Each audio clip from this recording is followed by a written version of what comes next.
I've come up with a term called musical decision making. What that means is that you have the power and actually the responsibility to really guide the piece of music along. Whether it be a rock group or a Latin group or a jazz combo or a big band, you have all sorts of different roles and intensity levels that you must accomplish within that chart. So let me give you a few examples. Take the proverbial bass solo. A lot of times drummers don't know what to do behind bass solos. You have lots of options. One is to do nothing and lay out. Some bass players like that, some bass players hate that.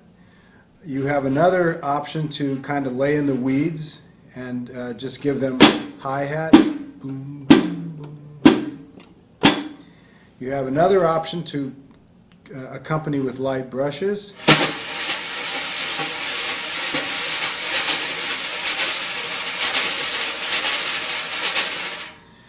But you know, what if it's a Latin song and it's a bass solo? Well, what are your options then? It maybe can't be 2 and 4 hi-hat, and you have to have a lot of tricks up your sleeve and options to create that mood for just that one moment in the piece of music. Oftentimes, bass players and soloists want energy behind their solo. So instead of laying out for a bass solo on a samba, I might give them something like this.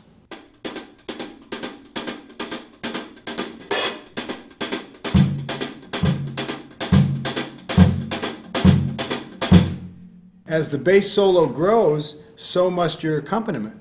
So we have to have another layer of intensity ready to go.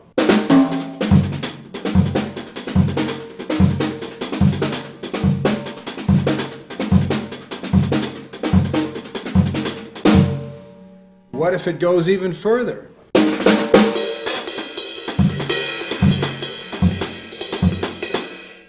So the trick is to have really the right sound, the right mood, the right energy level for everything that you come across.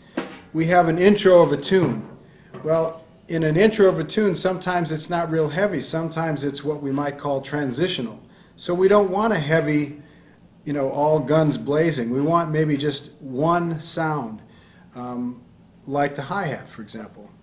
Intro of a song. 1, 2, 1, 2, 3, 4.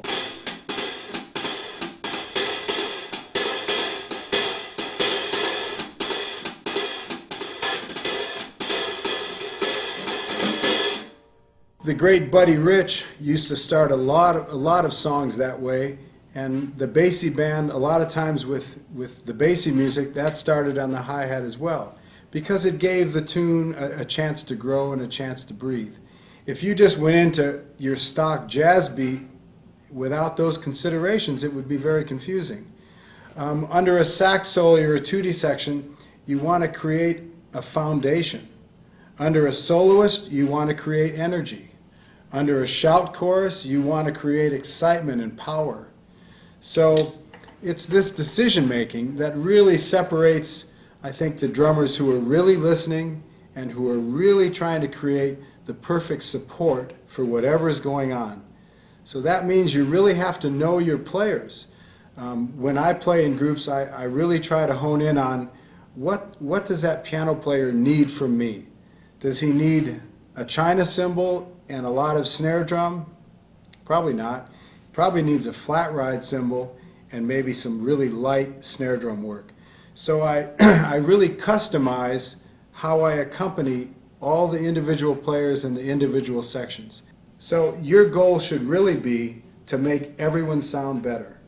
And if you overpower people, which sometimes happens with us drummers, we get excited and we get loud, and I think that's probably the criticism that we hear most often. Too loud, too busy.